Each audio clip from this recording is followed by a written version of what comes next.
Bien, donc nous allons continuer le cours et donc nous allons parler de la variance. Donc quand on prend toujours grand X une variable aléatoire, eh bien on peut définir sa variance. Donc déjà on a grand X, donc c'est une variable aléatoire qui peut être plus ou moins loin de de son espérance. Donc ce que je peux faire c'est retrancher à grand X son espérance.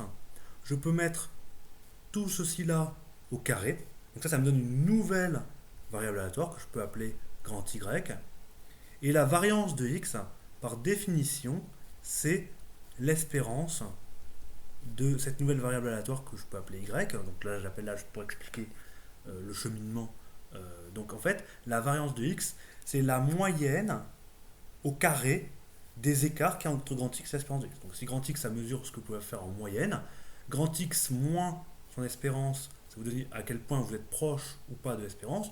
On met ça au carré pour que ce soit positif, pour avoir un écart positif, et on en prend l'espérance, ça vous donne la variance. Alors, comme ici grand Y, c'est une variable aléatoire qui est positive, puisqu'un carré, c'est toujours quelque chose de positif, eh bien l'espérance de grand Y, c'est plus grand que l'espérance de la fonction qui vaut toujours 0. Et ça, c'est une fonction constante. On sait que l'espérance d'une fonction constante, c'est la constante elle-même, donc c'est 0. Donc la variance de x, elle est bien positive. Et ce qu'on appelle l'écart type, du coup, c'est la racine carrée de cette variance. Donc l'écart type, on note sigma. Et bien sigma de x, c'est la racine carrée de la variance. Et donc, comme on l'a dit dans la définition, ça mesure la moyenne des carrés des écarts qu'il y a entre x et l'espérance de x. Autrement dit, une variance grande, c'est-à-dire que votre variable aléatoire, elle varie beaucoup, elle peut prendre des valeurs qui sont assez loin de l'espérance. Au contraire, une variance très petite, ça veut dire que les valeurs que vont prendre grand X vont être assez concentrées autour de l'espérance.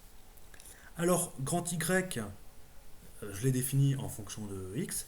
Je remarque que je peux nommer grand Y, je peux l'appeler f de grand X, avec un f, avec un f, une fonction qui va de x, qui a x associe x moins l'espérance de grand X. À quoi ça me sert? Et bien du coup, ça me permet que si j'applique la formule de transfert pour calculer l'espérance de y, donc l'espérance de y, donc on sait que l'espérance, la variance de x, c'est l'espérance de grand y, par définition. Et du coup, si j'applique ma formule de transfert, je peux dire que c'est la somme sur tous les éléments que peut atteindre grand X de f de petit x fois la probabilité que grand X vaille petit x. Alors ici, je me suis trompé. Si je veux que y vaille f de x, ici, c'est x moins son espérance au carré. Il ne faut pas que j'oublie le carré.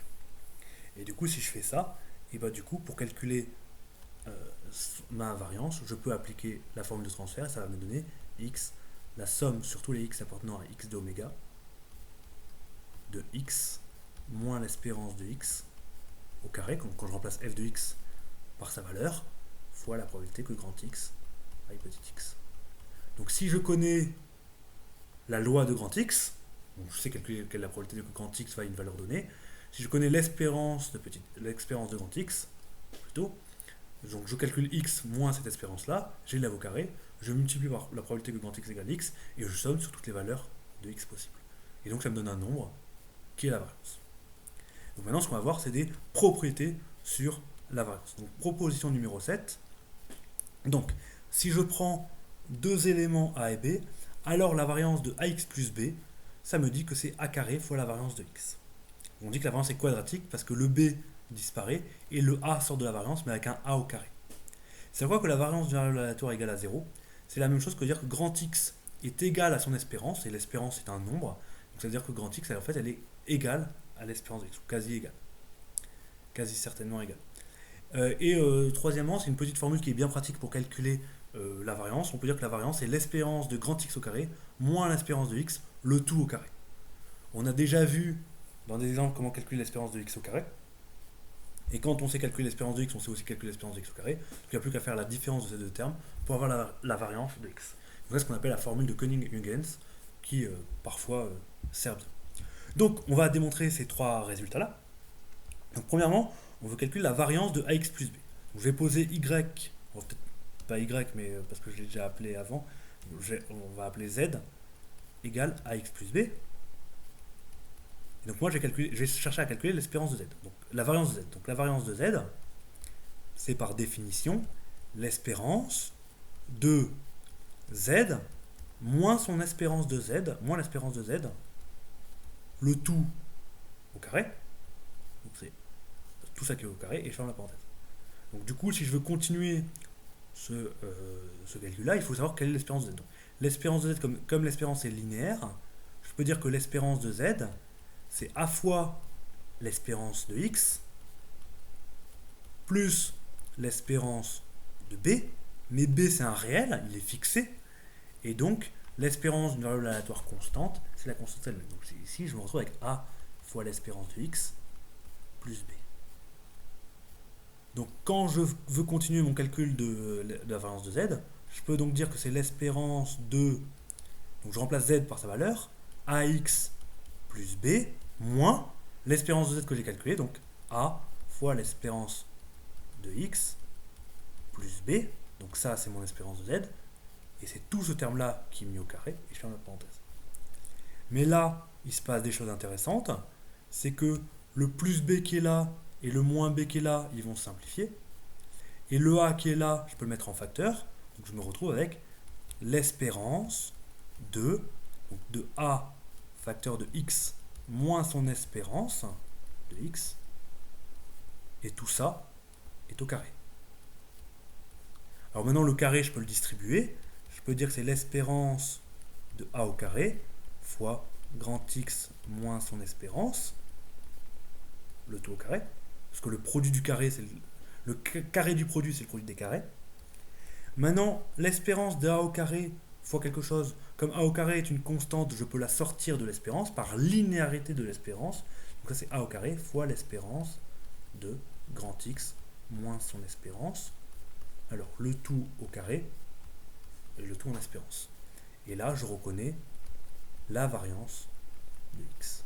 Donc, au départ, j'avais calculé la variance de ax plus b, puisque j'avais calculé la variance de z, et z c'est ax plus b. Ici, la variance de ax plus b, c'est bien égal à a au carré fois la variance de x. Très bien. Donc maintenant, nous avons démontré le point numéro 1. Donc maintenant, on va essayer de comprendre ce que ça veut dire la variance de x égale à 0. Donc, variance de x égale à 0. Qu'est-ce que ça veut dire? Bon, déjà, on sait qu'on peut calculer la variance de x par la formule de transfert. Donc, je rappelle que la formule de transfert, c'est-à-dire que la somme pour les x appartenant à x de oméga de x moins l'espérance de x, le tout au carré, fois la probabilité que grand X égale petit x égale à 0. Et ici, ce que je peux remarquer, c'est que j'ai une somme de termes qui sont tous positifs, parce que 1 carré c'est positif, et une probabilité c'est positif. Donc à quelles conditions je peux dire qu'une somme de termes est égale à 0? Eh bien c'est nécessaire et suffisant de dire que tous ces termes-là sont nuls. Donc pour tout x appartenant à grand X de oméga, je dois avoir x moins l'espérance de grand X au carré, fois cette probabilité, grand X égale petit x égale 0. Maintenant ici j'ai un produit de termes. À quelles conditions un produit de termes égale à 0? Eh bien si l'un ou l'autre est nul. Donc ça c'est équivalent à dire que pour tout x dans grand X de oméga, soit ce premier terme là est nul, donc soit c'est x moins l'espérance de x moins l'espérance de grand X qui égale à 0, ou la probabilité que grand X qui valait 0 égale à 0. Donc du coup, ça je peux dire que c'est la même chose que dire que pour tout x dans grand X de oméga, je peux donc dire que x égale l'espérance de grand X, ou alors la probabilité que grand X égale petit x égale 0. Donc du coup, en fait, il y a deux possibilités pour tous les petits x. Donc ça, je peux le réécrire comme ça. Je peux dire que il y a x. Donc en fait, je peux dire que l'ensemble, il y a deux événements qui forment il y a deux événements. Il y a l'événement grand A qui est égal à x. Donc c'est l'événement grand X est égal à son espérance. Donc ça c'est l'événement qui est donné par petit x égale l'espérance de x. Et il y a un deuxième événement, c'est où c'est l'événement, il y a l'événement B, c'est tous les x qui correspondent à ça. Donc c'est l'ensemble B, c'est l'ensemble des x dans grand X de oméga tel que la probabilité que grand X avec petit x égale à 0. Donc en fait, grand X, il prend ses valeurs soit dans grand A, il est dans l'événement grand X est égal à son espérance, ou alors il est dans grand X, donc on peut dire grand X appartient à A ou grand X appartient à B. Seulement vous voyez, la probabilité que grand X appartienne à B, étant donné que B c'est un ensemble d'éléments qui arrivent avec une probabilité nulle, ici la probabilité que grand X appartienne à B, ici elle est nulle. Donc ici, grand X appartient à A. En fait, ici on a X moins l'espérance de X. Alors ici je me suis trompé, j'ai oublié un. Ici c'est un égal. X égale à son espérance, ou X appartient à B avec la probabilité de B qui vaut 0.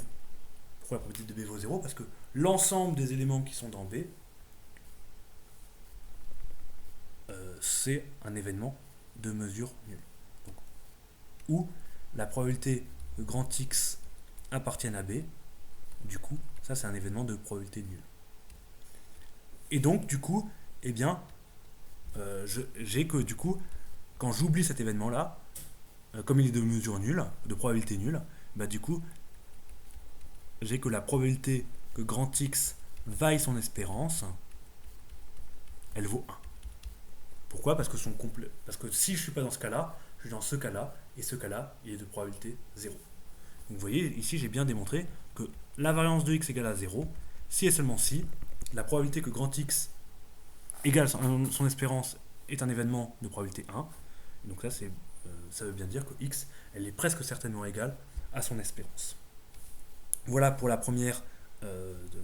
pour le premier point. Alors, le deuxième point. Excuse-moi. Voilà la démonstration pour le deuxième point. Maintenant, on va faire le troisième point. Alors, le troisième point, si je veux calculer la variance de X, donc la variance de X, par définition, je sais que c'est l'espérance de grand X moins son espérance, le tout au carré. Donc, comme il y a une différence de deux nombres au carré, je vais pouvoir utiliser une note remarquable. Donc, ça, c'est l'espérance de x au carré moins 2 fois x fois l'espérance de grand X plus l'espérance de grand X, le tout au carré. Et donc là, vous voyez, j'ai une espérance de plusieurs variables aléatoires, x au carré, moins 2x plus l'espérance de x au carré, et je peux donc développer par linéarité de l'espérance. Donc je peux dire que c'est l'espérance de x au carré, moins espérance de 2 fois espérance de x fois grand X, plus l'espérance de grand X, le tout au carré. Alors, l'espérance de x au carré, j'y touche pas. De toute façon, c'est un terme qui apparaît à la fin, donc c'est bien normal de l'avoir. Et maintenant, ici, ce qu'il faut bien avoir en tête, c'est que ici, le 2 fois espérance de x qui est là, c'est un réel.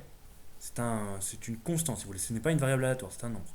Donc, par linéarité de l'espérance, je peux donc le sortir, donc ça me fait moins 2 fois l'espérance de x, quand je le sors, fois ce qui reste, donc c'est-à-dire l'espérance de x.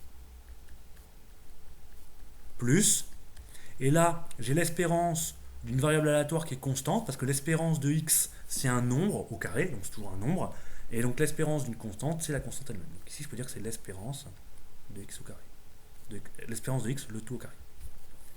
Et donc ici, je me retrouve avec de l'espérance de x au carré, moins 2 fois l'espérance de x au carré, parce que ça, c'est l'espérance de x au carré, c'est l'espérance de x, le tout au carré, avec un moins 2 fois, mais là je l'ai plus une fois, donc au final il me l'est moins une fois. Donc ici, moins l'espérance de grand X, le tout au carré.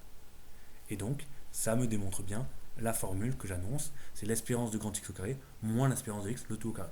Et donc cette formule-là doit vous faire porter attention, c'est que quand vous écrivez des variances ou des espérances, la position du carré, elle change. A priori, la variance, elle n'est pas forcément nulle. Elle est nulle que dans un seul cas, si x est égal à son espérance, ce qui n'est pas toujours le cas. Donc l'espérance de grand X au carré, c'est pas toujours égal à l'espérance de X, le tout au carré.